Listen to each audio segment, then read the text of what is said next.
ओ आरिफ भाई तेरी मोहब्बत को सलाम, सारस और आरिफ की वो भोली सी चाहत को सलाम। सारस फिदा है जिस पर सूरत है आपका, हुए जिनके दीवाने सारस उस सूरत को सलाम। ओ आरिफ भाई तेरी सारस की प्रेम कहानी। क्या आरिफ और सारस फिर से मिल गए हैं? सोशल मीडिया पर कई लोगों ने बताया है क्या आरिफ और सारस फिर से एक हो गए हैं। क्या वाकई सारस आरिफ के पास फिर से लौट आया है? आइए जानते हैं इस बारे में। सारस और आरिफ की दोस्ती के बारे में पूरी दुनिया जान चुकी है। दोनों की दोस्ती ऐसा किस्सा लिखती है कि अब हर किसी की जुबान पर वही किस्से गुनगुनाए जा रहे हैं। उत्तर प्रदेश की राजनीति में भी इनके दोस्ती के चर्चे रहे, लेकिन इनकी दोस्ती कुछ ही महीनों तक चली कि इनकी दोस्ती को किसी की नजर लग गई और वन विभाग ने आरिफ के पास से सारस को ले लिया। इन सब के बीच एक खबर सामने आई कि सारस फिर से आरिफ को मिल गया। यह दावा कई मीडिया रिपोर्टर्स ने भी किया। यह दावा कई मीडिया रिपोर्टर्स में भी किया जा रहा है और सोशल मीडिया पर कई लोगों ने बताया कि आरिफ और सारस फिर से एक हो गए हैं। क्या वाकई सारस आरिफ को मिल चुका है? आइए जानते हैं इसके बारे में।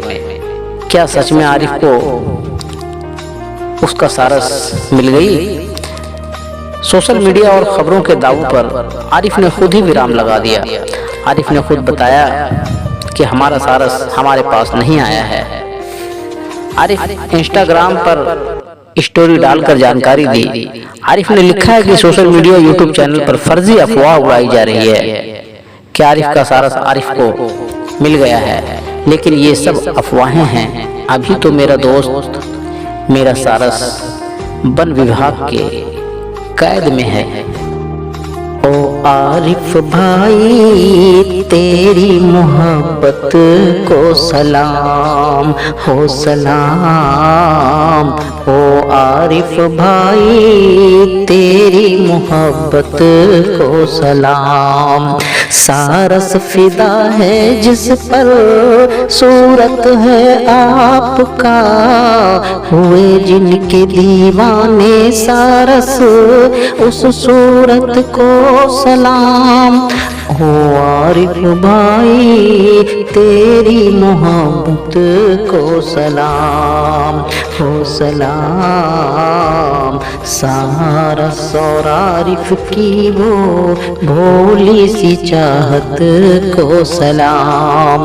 ओ आरिफ भाई तेरी मोहब्बत को सलाम।